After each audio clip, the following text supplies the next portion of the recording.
Доброе утро всем, кто встречает это утро вместе с нами телеканалом НВК Саха в студии Иван Луцкан. Рад всех приветствовать. 17 марта, день недели, вторник. Всем хорошего настроения. Эту неделю буду вместе с вами я и, надеюсь, буду поднимать вам это настроение, если вдруг оно упало. Хотя, чему оно падает? Весна наступает, становится теплее. Это ощущается по погоде. Какая она будет, узнаем прямо сейчас из ее прогноза. По данным Якутского управления по гидрометеорологии и мониторингу окружающей среды, в центральных Улусах утром температура воздуха была минус 5, минус 15. Днем будет минус 2, минус 10. В Заречье минус 11, минус 25 утром, днем минус 4, минус 12. На юге республики минус 6, минус 7 было утром, а днем плюс 1, минус 2 градуса. В Вилюйских Улусах минус 7, минус 8 было утром, а днем плюс 1, минус 5. В Нижнеленских Улусах минус 14 утром, а днем минус 9, минус 13. На западе республики минус 4, минус 9. Это было утром, днем плюс 2, минус 3. В Колымо-Индигирских Улусах зима не торопится уходить. Минус 10, минус 32 было утром. Днем минус 4, минус 24. В Янских Улусах минус 16, минус 26. Днем минус 10, минус 17. На северо-западе республики минус 17, минус 28. Днем минус 22, минус 28. В Якутске в 6 утра температура воздуха минус 13 градусов. Атмосферное давление 738 миллиметров ртутного столба. Ветер восточный 2,7 метров в секунду. Днем ожидается очень комфортная температура минус 8, минус 10. Ну и по своим ощущениям, которые были с утра, действительно намного теплее, чем было вчера утром. Прямо так чувствуется, что приближается весна и становится намного комфортнее. Уже, наверное, пора пуховики снимать, переходить на более легкую форму одежды. Но, тем не менее, надо заботиться о своем здоровье. Сейчас социальные сети, обсуждения на кухне, в коллективах сводятся только к одной проблеме. Это вопрос коронавируса. Что это такое, с чем это едят, как себя защитить.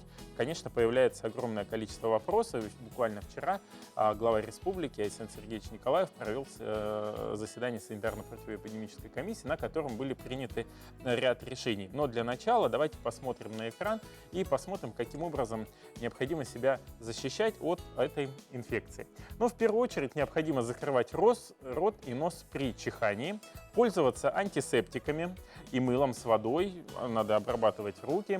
Щеки, рот и нос надо закрывать медицинской маской, избегать людных мест и контактов с больными людьми. Только врач может поставить диагноз, необходимо или вызвать врача, или обратиться непосредственно в поликлинику по телефону. И использовать индивидуальные средства личной гигиены. Вот такие простые способы помогут избежать заражения. Что же касается тех решений, которые принимают власти республики, то это, во-первых, все, что распространяется в огромном количестве мессенджеров по поводу того, что в Якутии там обнаружен коронавирус, что там в Мирном где-то еще, это все фейки так называемые, то есть ложная информация, которая не соответствует действительности. На данный момент выявленных случаев коронавируса в Якутии нет. Далее, значит, Минздрав республики открыл горячую линию. Это 8 800 100 14 03. По ней вы можете обращаться, и вам компетентные специалисты ответят на волнующие вас вопросы. Кроме этого, власти Якутии встречают рейсы, которые прилетают в аэропорт города Якутска, особенно транзитные, магистральные с Москвы, Санкт-Петербурга и те заграничные. Было уже встречено 137 рейсов и обследовано более 14 тысяч пассажиров. Поэтому, что касается дистанционного обучения, то до каникул все остается как есть. Далее уже, исходя из ситуации, которая будет развиваться в стране и непосредственно у нас в республике, будут приниматься соответствующие решения. Ну а Северо-Восточный федеральный университет плавно переходит на дистанционное обучение. Соответствующий приказ уже подписан, и до непосредственно преподавателей, учеников, студентов доводится вся оперативная информация, как будут проходить занятия, как будут проходить практические занятия, как будет проходить лекционные занятия. Соответственно, все доступно и оперативно. Поэтому не надо поддаваться панике. Я вот сам ощутил на себе, когда скупали все антисептики, скупили все маски, нигде ничего нет. Иногда вот такие простые средства защиты, которые у нас есть под рукой, мыло и простые средства гигиены помогут вам не допустить заражения. Ну а мы двигаемся далее. Еще немного порций информации о коронавирусе. Что из продуктов питания помогает при пандемии коронавируса? Значит, обычная питьевая вода – самое простое и доступное лекарство. Вода нужна для нормального протекания обменных процессов, не только растворяет, но и выводит всевозможные токсины из нашего организма. Не забывайте, что при обезвоживании организма увеличиваются наши шансы простудиться. Надо использовать чаи для профилактики гриппа. Они могут быть различные. Это и старые проверенные бабушкины методы. Чай с калиной, малиной, смородиной, лимоном, медом и новомодный, например, имбирный чай. Издавна известны его патагонные свойства и способность повышать иммунитет. И недавние исследования выявили его антиоксидантные и противовоспалительные таланты. Натуральный пчелиный мед – это один из самых лучших продуктов для иммунокоррекции. Лучше всего он сочетается с чаем и лимоном. При этом мед не следует добавлять непосредственно в горячий чай, потому что при этом значительная часть биологически активных веществ теряют свои свойства. Каша из цельного зерна – это отличный источник витаминов и микроэлементов, особенно селена и цинка. Эксперты утверждают, что употребление в пищу зерновых продуктов с высоким содержанием клетчатки может также повысить сопротивляемость организма. Овсянка, ячмень, гречка – вот тот набор каш, которые актуальны.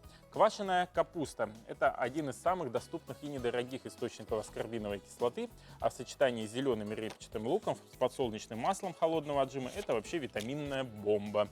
Чеснок. Но это самый пахучий друг иммунитета, который содержит природный антибиотик аллицин, который, согласно некоторым исследованиям, помогает предотвратить осложнения после простуды и гриппа. Употребление всего одного зубчика чеснока в день уже оказывает необходимый профилактический антисептический эффект, но и иногда отпугивает и людей от тебя.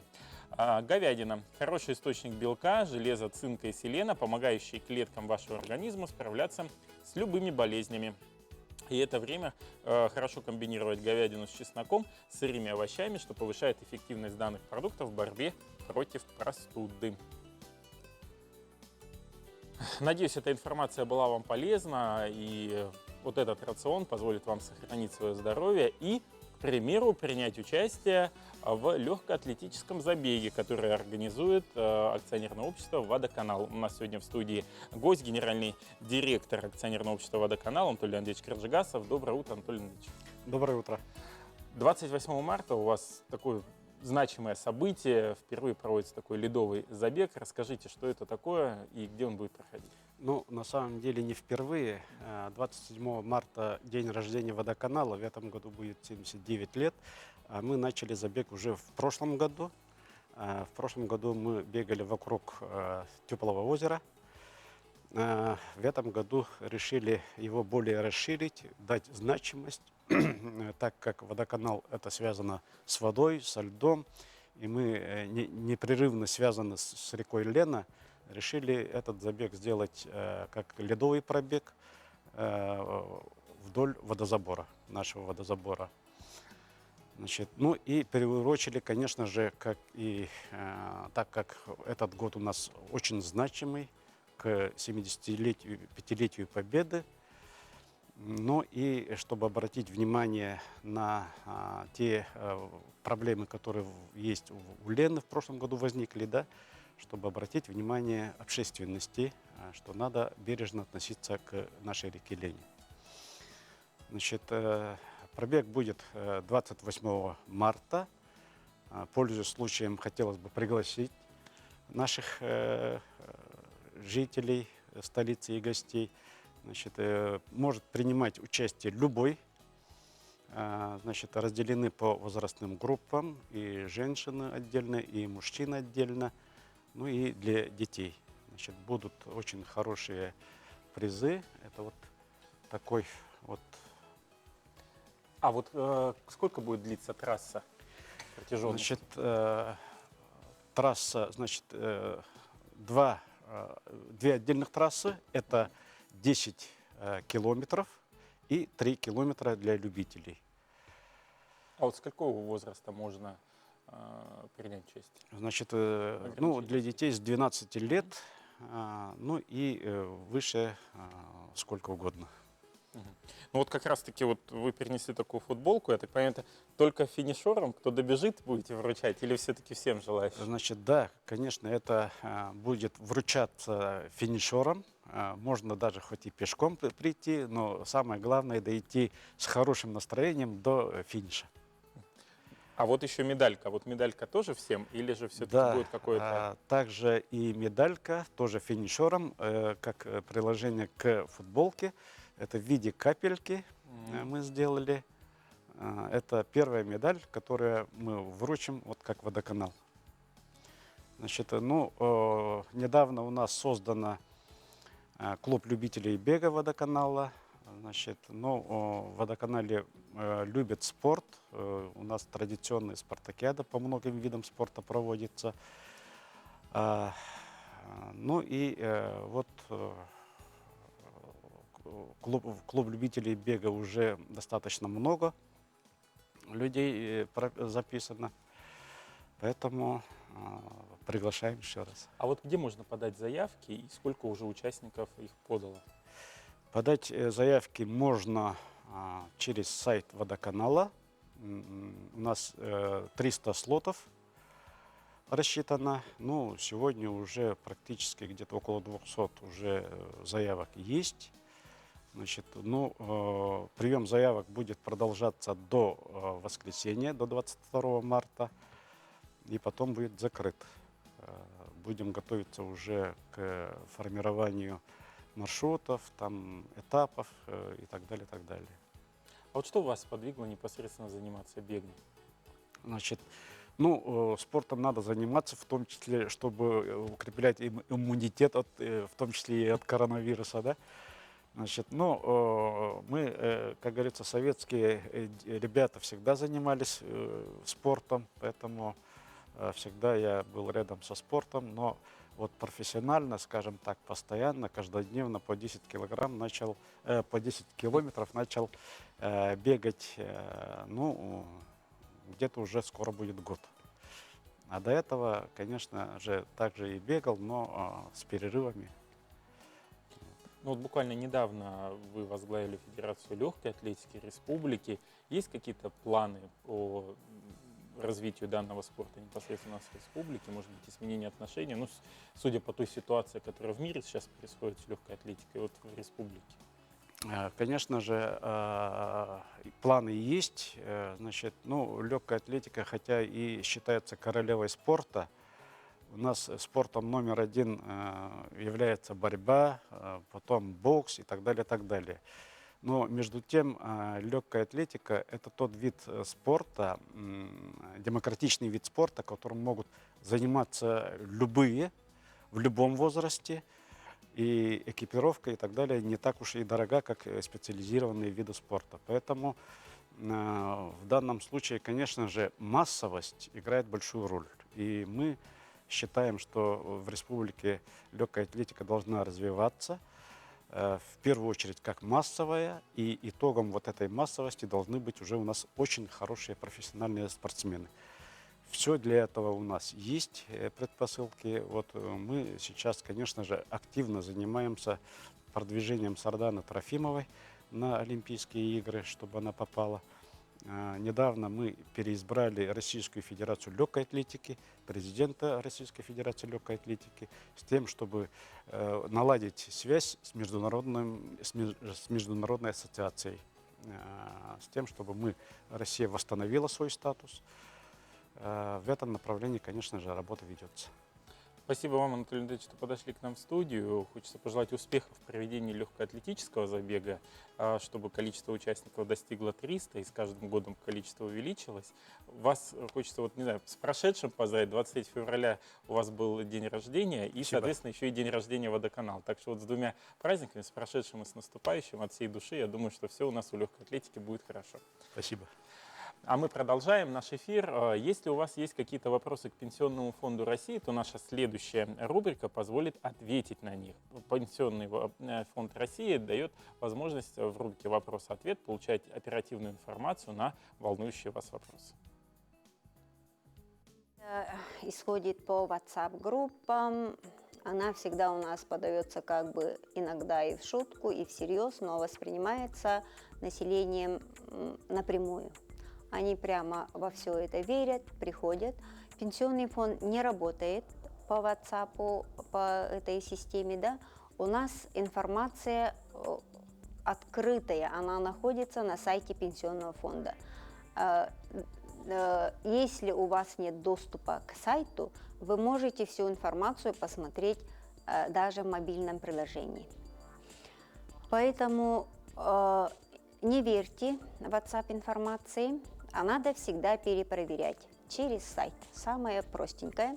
Там вся информация разложена прямо по подпунктам, по интересам, по жизненным ситуациям, поэтому очень удобно.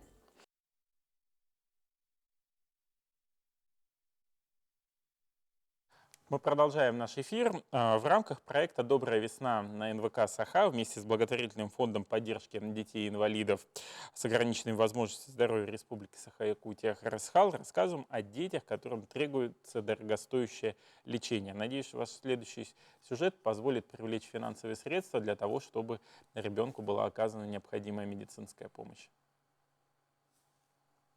4 мая в 2009 году на свет родился мальчик Максим, который навсегда растопил сердце своей матери. На свет так хотелось, что роды пришлись преждевременные, аж на 27-й неделе. После рождения на долю матери Нине выпала нелегкая борьба за жизнь своего чада. Из роддома малыша перевели в дом ребенка в отделении выхаживания, но оказалось, что это не все беды, пришедшие на хрупкие плечи матери и совсем еще маленькие плечи Максимки. Врачи констатировали страшный диагноз – детский церебральный паралич, статический тетрапорез. Начались первые операции – шунтирование гидроцефалии, лечение супинационной контрактуры правого предплечья. В сентябре их выписали, но не домой, а в Москву, на операцию по глазам – афагия. С тех пор прошло 11 лет непрерывной борьбы. Благодаря огромной любви матери Максимка растет и развивается. Музыка ему очень нравится, петь он очень любит, сказки любит, стишки любит. Прям, я не знаю, бывает даже такое, то, что, значит, музыка. Он начинает петь какую-нибудь песню, я не знаю, что это за песня. И благо сейчас существует интернет, и начинаешь вот по словам, которые разберешь, забиваешь в Google, все, песню, если угадала, по его реакции видно, он прям как балдеет.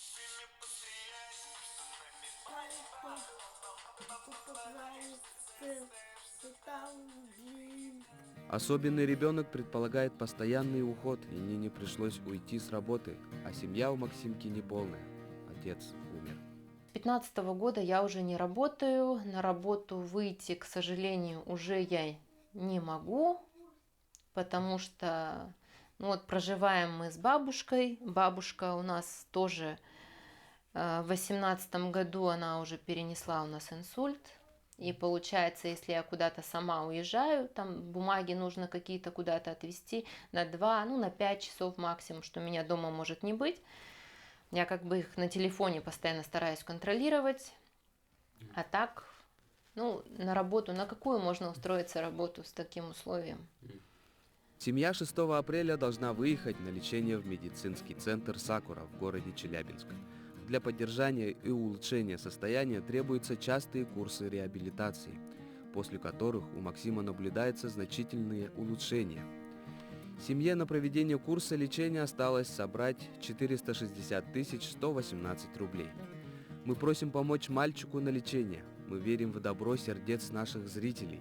Любая отправленная сумма приблизит к необходимым курсам. А знаете ли вы, какая планета обладает самой высокой температурой? Или, допустим, что означает фраза «тютелька в тютельку»? Если нет, то школьная рубрика специально для вас.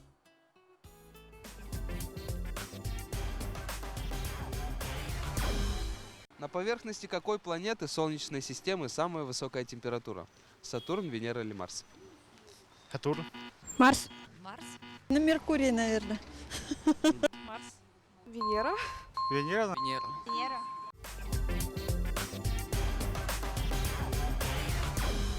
Сестра старше брата на 5 лет. На сколько лет она будет старше брата через 7 лет? На 12. На 7? Настолько же. На 5. На 5 лет. На 5. Настолько же. На 5 лет старше будет. На 5 лет. 5 лет.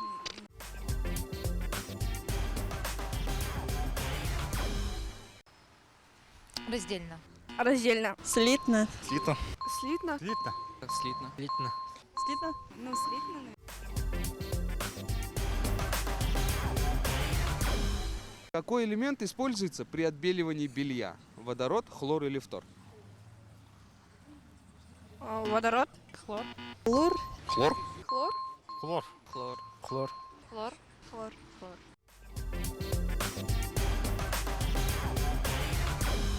Какого населенного пункта нет в Якутии? Сосновки, Еловки или Березовки? Березовки. Сосновка. Березовки. Еловки, наверное. Еловка. Еловки. Мы Еловки. Еловка. Ловки, наверное. Еловки.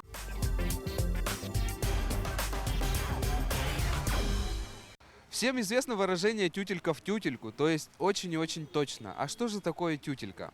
Древнерусская мера обуви детей, древнерусская мера веса драгоценных камней, либо древнерусская мера заработной платы. Заработной платы, наверное. Обувь детей. Русская мера обуви детей. Обуви детей. Древнерусская мера обуви детей. Вот детей. Древнерусская мера драгоценных камней. Драгоценность. Камней, может. Мера драгоценность.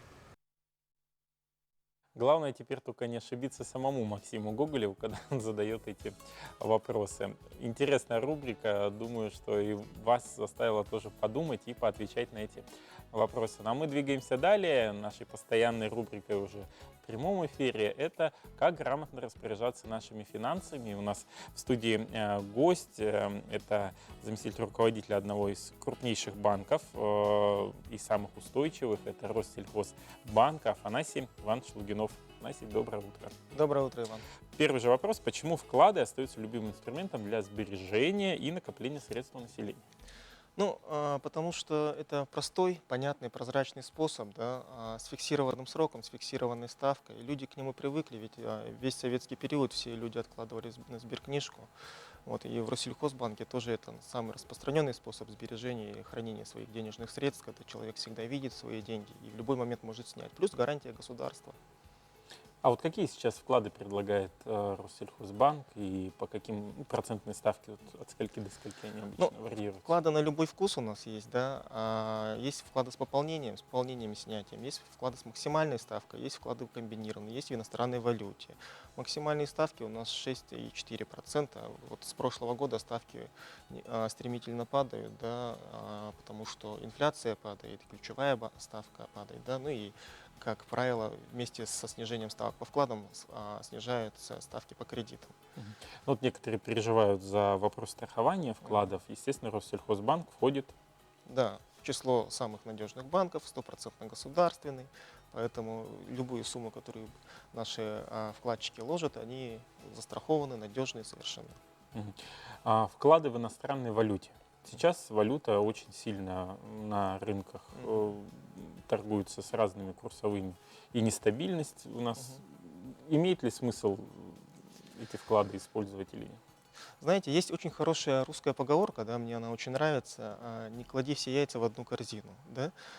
Что она значит? Значит, что нужно иметь и рублевые вклады, да, и в долларах. То есть, чтобы, когда курс доллара растет, например, иностранной валюты, да, вы зарабатываете дополнительно и на курсовой разнице, ну и процентную ставку получаете. И напротив, когда курсы валют падают, вы знаете, что у вас есть рубли, которые в цене дорожают по отношению к иностранной валюте, и вы не, скажем, участвуете в этих играх, да?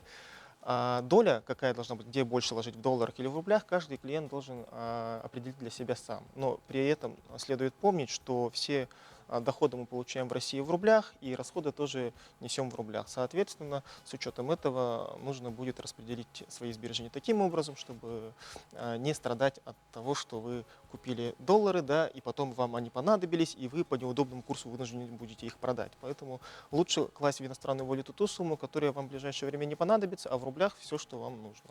А если хватает только на одно яйцо, как быть тогда? Значит, иметь одно яйцо.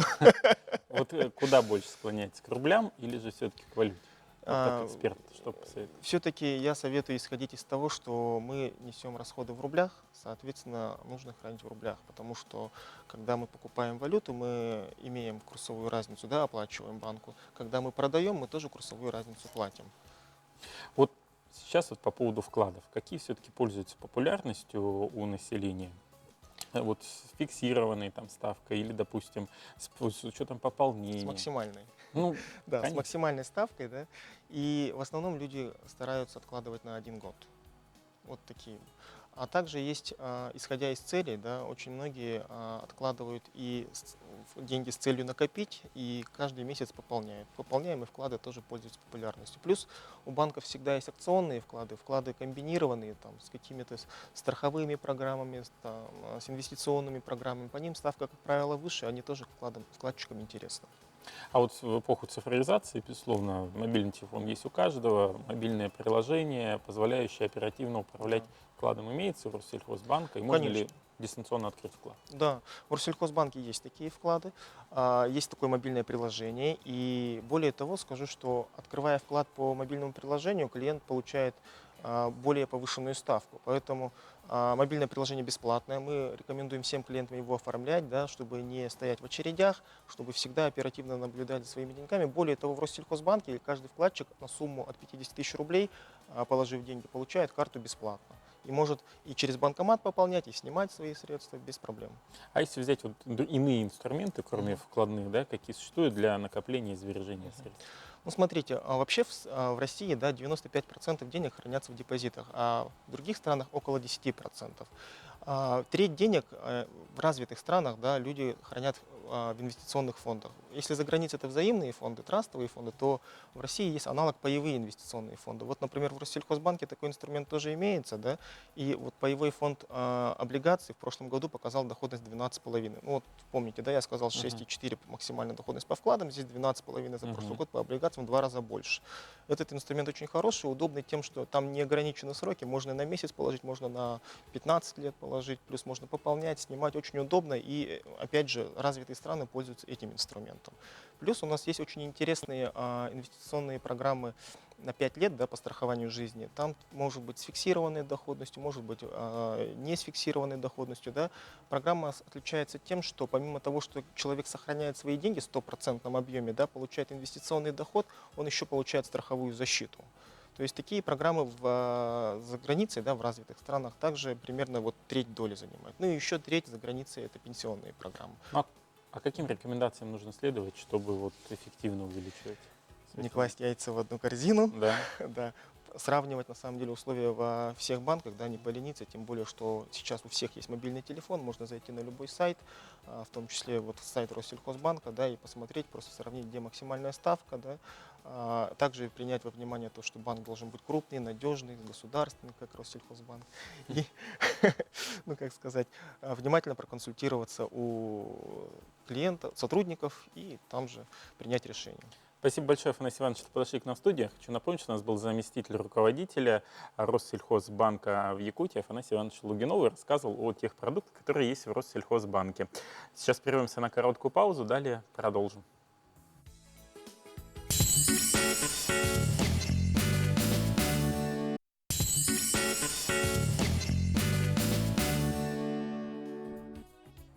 Доброе утро, мы продолжаем наш эфир. Хочу напомнить, телефон нашей студии для ваших WhatsApp-сообщений. Это 8 914 279 22 62, куда вы можете отправлять свои поздравления, какие-то событийные мероприятия, которые пройдут. И вот поздравляют с юбилеем коллектив кафедры анатомии Медицинского института СВФУ.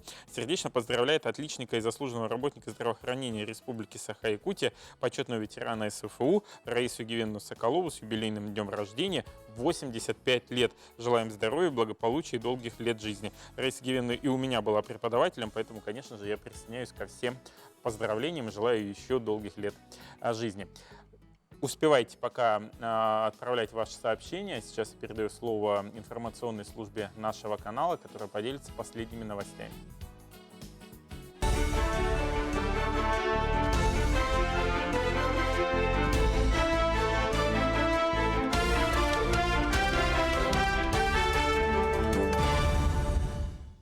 Здравствуйте, в эфире новости, в студии Юлия Великодная.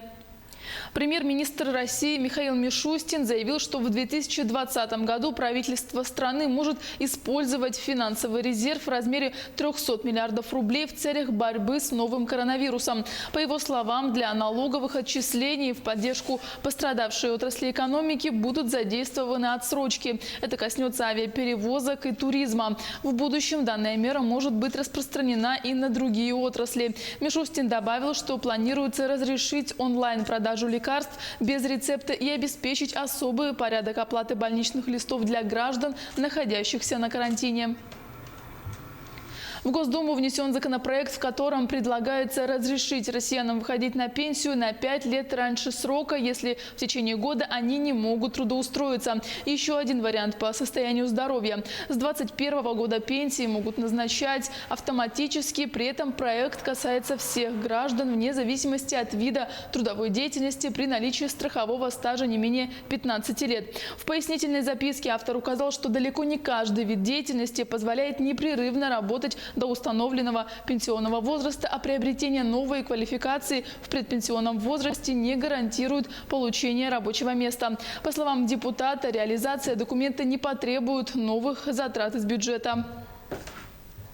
Снижение стоимости авиабилетов станет приоритетной задачей для Якутии в 2020 году. В регионе завершились отчеты правительства перед жителями о проделанной работе за прошлый год. Члены рабочей группы посетили все районы Якутии, рассказали об итогах года и определили приоритетные задачи на 2020 год. Самыми частыми вопросы стали касательно образования, здравоохранения, обустройства жилья. Очень много вопросов по транспорту и по доступности авиабилетов. Для нас будет приоритетной задачей в 2020 году проработать механизм субсидирования, который бы позволил сократить стоимость авиаперевозок, сказал премьер Якутии Владимир Солодов.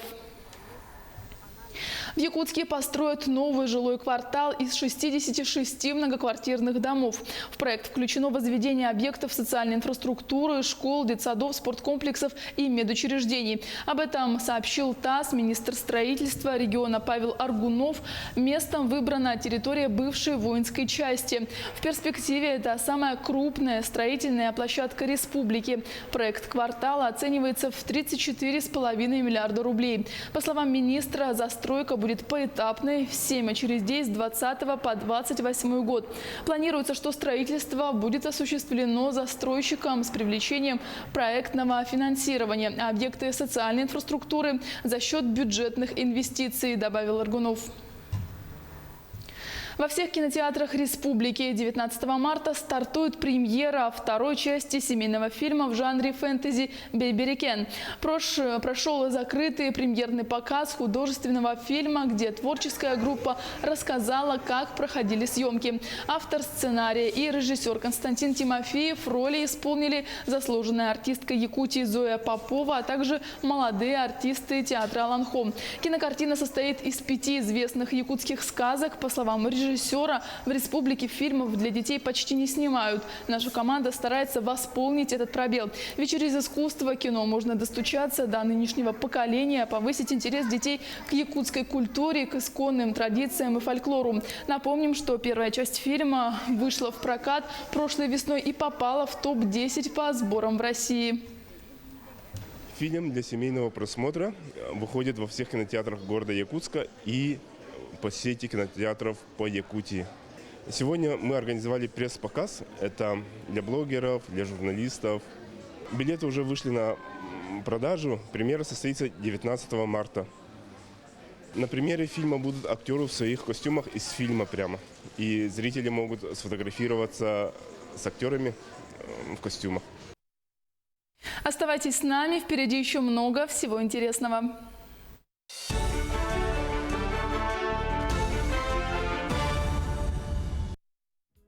Еще раз доброе утро, приятного аппетита, если вы сейчас завтракаете, и удачного рабочего дня, если вы сейчас отправляетесь на работу. Ну а тем, кто в отпуске, ну, скорее всего, вы сейчас спите. Поэтому вам приятных сновидений. Что касается нашего следующего общения с гостями, то он будет посвящен материнскому подвигу. И поговорим мы об этом с Черепановой Альбиной Прокопьевной, членом Президиума Союза женских организаций Республики Саха-Якутия, генеральным директором Республиканского специализированного регистратора Якутский фондовый центр. Доброе утро, Альбина Прокопьевна. И Оксаной Викторовной Назаренко, заместителем главы муниципального района Тампонский район по социальным вопросам. Она является куратором общественной организации района. Доброе утро, Оксана Викторовна. Доброе утро. Материнский подвиг. Что это за проект? Вот сегодня, сейчас мы начинаем подготовку к большому празднику, празднование 75 лет со Дня Победы. И, конечно, очень много разных проектов возникает в разных структурах. Вчера прошел хорошее такое мероприятие, связанное с матерями Якутии. Организует такой проект «Матери России», такая известная общественная организация. У нас это личный проект, прямо вот индивидуальный проект самой Прасковьи Петровны, которая возглавляет наше движение в Якутии. Дело в том, что на фронт ушло более 62 тысячи у нас солдат, людей из Якутии. И мы о них очень много говорим. У нас памятники есть, мы их вспоминаем каждый год. И меньше всего мы говорим о женщинах, которые ушли на войну. И вот по этому поводу издана одна из уникальных книг, называется «С чего начинается Родина». Из Якутии ушло 418 женщин на фронт. И, конечно, совсем мы забыли о тех людях, о женщинах, о матерях Якутии. И сегодня мы вспомнили об этом и пытаемся вспомнить тех, кто больше всего своих детей отправил на войну. Проект новый, очень мало информации по этому поводу, поэтому пока сейчас включено 6 районов. У нас 6, но по мере развития событий новые и новые подключаются. Вчера на встрече было 2 выступления от 2 районов. Это наш Алёкминский район и Тампонский район, Оксана Викторовна представляла. Это поисковая работа. И занимаются этим больше всего библиотеки, школы, учебные заведения. И, конечно, выявляется очень много новых данных. Вот должна сказать, что мы же знаем памятник, который стоит Малгиной. Нет, у нас в Якутске, на озеро Сайсар. Сквер матери. Да, Февронии Малгиной, да. Она отправила на фронт 5 детей. И сейчас выясняется, что есть те, кто отправил и 7 детей, и 9 детей в Якутии. Конечно, им всем нужна память и памятники. Вот, например, по нашему району Алёкминскому Пшенникова, Прасковья Лаврентьевна, она 7 отправила, и никто из них не вернулся. Седых Наталья Гордона, и их можно перечислять. И вот наша сегодня честь и долг наш вспомнить о них, хотя бы оставить материалы, найти фотографии, что больше всего сложно. Оксана Викторовна, вы тоже проводите активную работу, да? Книга мы тоже проводим. издана. Эта книга, я сегодня привезла, чтобы показать. У нас книга издана нашими земляками, знатные женщины Тампонского района. То есть здесь тоже первая книга, где у нас собраны материалы по женщинам нашего района, начиная с ветеранов Великой Отечественной войны и заканчивая труженицами нашего района. Но я хочу тоже добавить, что проект «Бессмертный материнский подвиг» – это на самом деле очень удивительный проект. Дело в том, что он открыл нам новую сторону тех страшных лет войны, потому что на самом деле душа и сердце матери, мы же практически о ней не говорим. У нас действительно много героев, мужчин, воинов, солдат, о которых мы всегда помним, говорим. А эта сторона, она такая ранимая, трогательная, но не менее такая сильная и мужественная, она немножко у нас осталась как-то в стороне, мы об этом вспоминаем, говорим только внутри семей. И благодаря инициатору этого проекта Прасковье Петровне Борисовой и общественному движению «Матери России» действительно эта тема настолько поднялась, что у нас было заявлено для начала 6 районов. Это Амгинский, Нюрбинский, Алёкминский, Тампонский, Верхневилюйский и Хангаласский, которые начали работу с октября месяца. Вообще, в октябре был утвержден этот проект, И в настоящее время еще подключаются районы, другие, которые не участвуют в самом проекте. Вот на сегодняшний день уже Чурапчинский тоже, да, выявил матерей таких, Намский район, Сунтарский район. И везде, вы понимаете, это такая оказалась объемная, обширная работа, и настолько она сложная, но тем не менее очень интересная, потому что мы столько фактов новых узнаем. Есть, вот на сегодняшний день выявлено, например, 179 матерей, которые потеряли по одному ребенку во время войны. 21 мама, которая потеряла по 2 детей. 49 матерей, которые 3 детей во время войны потеряла. 27 матерей, которые потеряли 4 детей во время войны. Есть матери, 3 матерей у нас, которые 5 детей потеряли. Александра Викторовна, вы как раз говорили о том, что районы начинают присоединяться. А как им это надо сделать?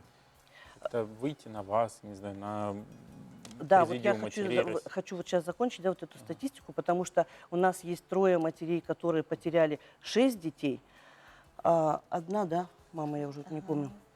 Одна мама, которая потеряла 7 детей во время войны, и есть одна мама, которая отправила на фронт 9 детей, из которых 7 сыновей погибли, а 2 только вернулись. Поэтому это очень важная работа. Вот сейчас мы понимаем, что это настолько важно. Мы районы все общаемся. В каждом районе есть отделение общественного движения «Матерей России». У нас есть создана своя группа, филиалы, поэтому Прасковья Петровна всегда нас собирает, информирует, поэтому об этом проекте знали все. Но первоначально вот эти 6 районов были отмечены для того, чтобы начать эту работу и посмотреть, как она пойдет, насколько сложно будет собирать эту информацию. Спасибо вам большое, что подошли к нам в студию. Я хочу напомнить, что о проекте «Материнский подвиг» мы говорили с Альбиной Прокопьевной Черепановой, членом Президиума Союза женских общественных организаций, генеральным директором Республиканского специализированного регистратора «Якутский фондовый центр», и с Оксаной Викторовной Назаренко, заместителем главы муниципального района, Тампонский район, по социальным вопросам, куратором общественных организаций района. Огромное спасибо за то, что подошли и рассказали о столь интересном проекте. Надеюсь, что к вам присоединятся все районы Улуса и городские округа. Всего доброго. Сейчас прервемся на короткую паузу и продолжим.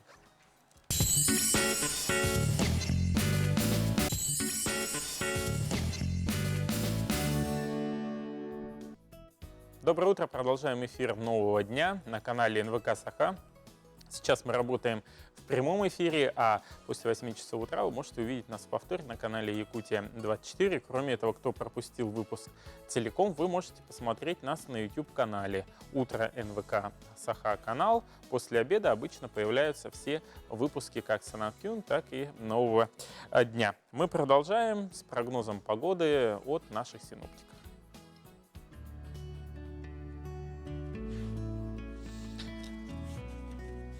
Сегодня, по данным Якутского управления по гидрометеорологии и мониторингу окружающей среды, в центральных Улусах утром ожидается -5, -15, днем -2, -10, на Заречье -11, -25 утром, днем -4, -12, на юге республики -6, -7 утром, днем +1, -2, в Вилюйских Улусах -7, -8 утром, днем +1, -5, в Нижнеленских Улусах -14 градусов, днем +2, -3, в Колымо-Индигирских Улусах -10, -32 утром, днем ожидается -4, -24, в Янских Улусах -16, -26, днем ожидается -10, -17, на северо-западе республики утром -17, -28, днем -22, -28. В Якутске в 6 утра температура воздуха составила -13 градусов. Атмосферное давление 738 мм ртутного столба. Ветер будет дуть сегодня восточный, скорость его будет меняться от 2 до 7 метров в секунду. А днем ожидается температура воздуха на отметке -8, -10 градусов. К 75-летию победы в Великой Отечественной войне национальная вещательная компания реализует несколько проектов, в том числе и наша программа присоединилась, и мы рассказываем о героях Советского Союза. И вот следующий наш сюжет расскажет о Максиме Степановиче Жадейкине. Улица названа в Алдане его именем. Это гвардии младший сержант, герой Советского Союза, и погиб в боях в 1943-1944 году. Более подробно далее.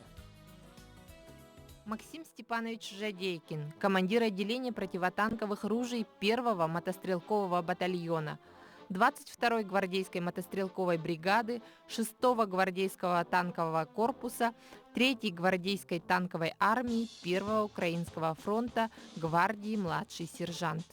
До войны работал в Якутии плотником на алданских золотых приисках, куда переехал со всей семьей.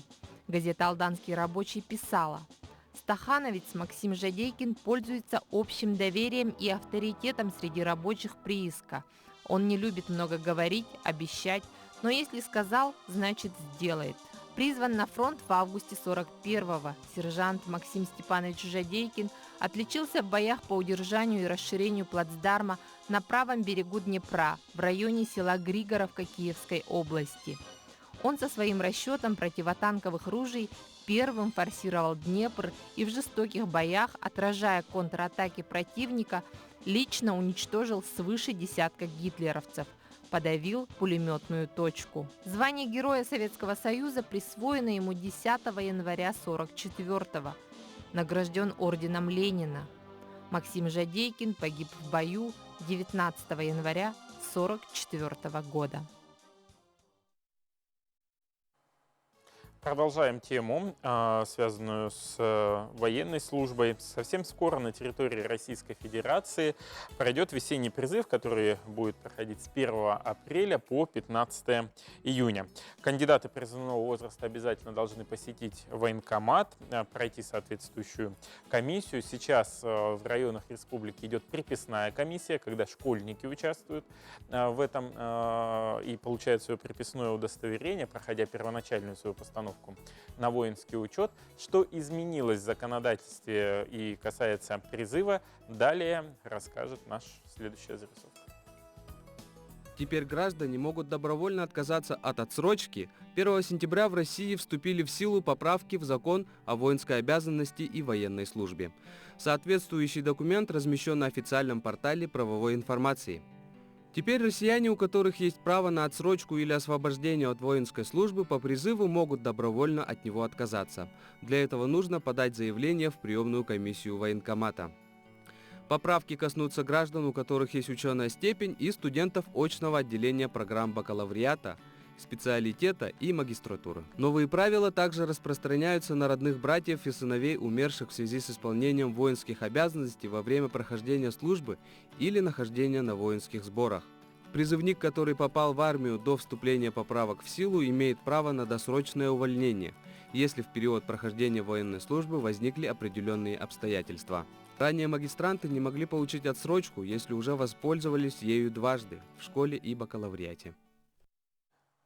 Вот такая полезная информация. У меня на столе просто серебряное изобилие красивейших ювелирных украшений, созданных руками нашего якутского мастера. Об этом мы поговорим с Алексеевой Нарей, ювелирным обозревателем, научным сотрудником Национального художественного музея. Нарей, доброе утро. Здравствуйте. Скажи, что здесь представлено? Здесь представлены украшения, которые созданы руками Алексеева Петра. Можете видеть нагрудное украшение, и вот здесь сюрях. Это сделан по индивидуальному заказу частного Санкт-Петербургского музея. И все из серебра 925 пробы. Вот здесь вы можете увидеть косоплетку, которая, ее прародительница хранится в Нью-Йоркском музее естественной истории. А как вот удалось создать ее, копию здесь? По фотографии? Только по фотографии. Сначала никто и не знал ее существования. 150 лет ее никто не носил. Даже не знали, что это такое, можно сказать.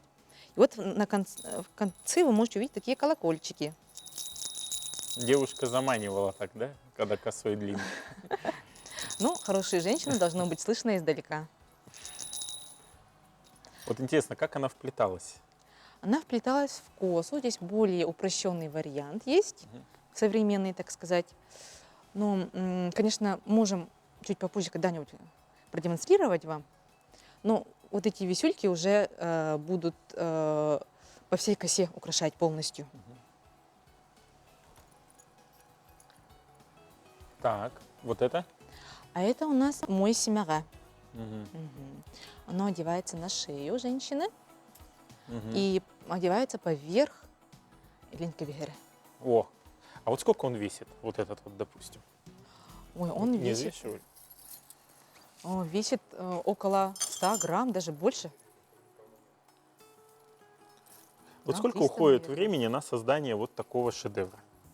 Ну, если подумать, начиная с эскиза Мгм. украшения, то уже как минимум полгода точно мастер делает. так вот, Потому что он правильно. делает, дизайн делает Вот, самостоятельно, вот теперь, да. все делает сам.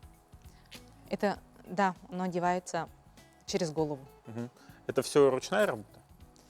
Да, в основном ручная, Мгм. потому что это никак не копии, можно сказать, музейные, а мастер делает сам, все придумывает и привносит свои вклады, можно сказать, в украшения. А вот где это можно увидеть воочию, вот если не в нашей студии? Ну, можно увидеть, конечно же, в магазинах, да, в магазине «Доминант» на 2-м этаже Кружала. Там все по своим ценам указаны, по нашим ценам. Ага, и, конечно,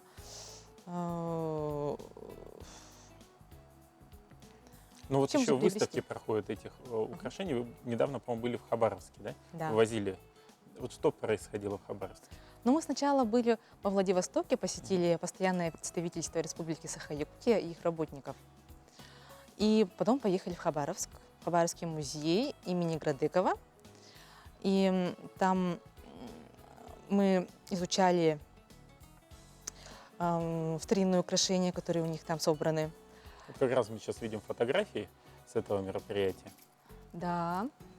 И мероприятие у нас было, можно сказать, рассказывала лекцию, в основном это Александра Прокопьева. И вот на фотографии отрывки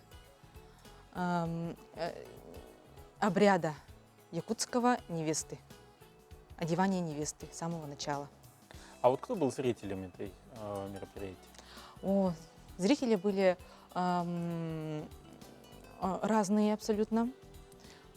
Приходили и жители, земляки наши.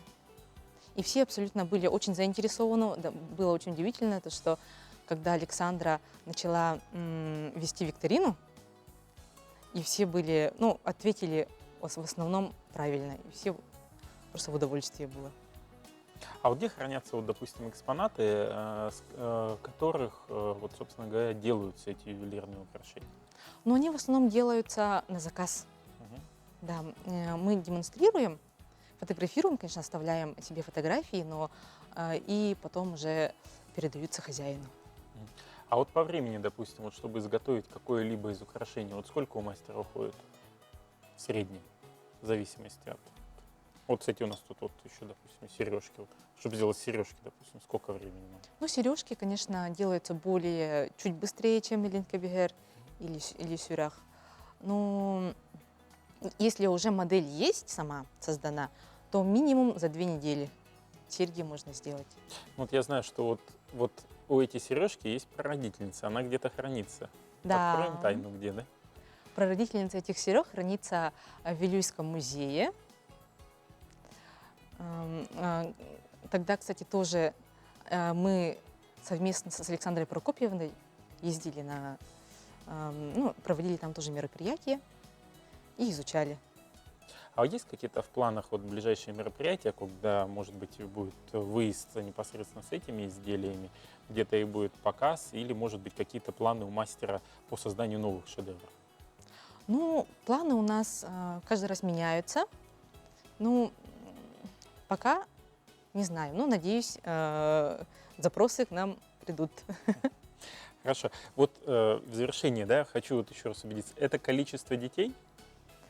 Это, Да. ну, это по-разному бывает. Это просто стереотип. Скорее всего, это просто мастер создавал, точнее, кузнец, он создавал, насколько висюлек идет к этому серьгу, ну, как смотрится в целом. Это не принципиально, то, что они означают. Спасибо большое, Нария, что подошли к нам в студию с такой красотой. Хочется пожелать удачи, чтобы эти украшения действительно находили достойное место на своих обладательницах. На этом у меня все. Далее эфир продолжат мои коллеги. Оставайтесь вместе с нами. Хорошего всем настроения. Пока-пока.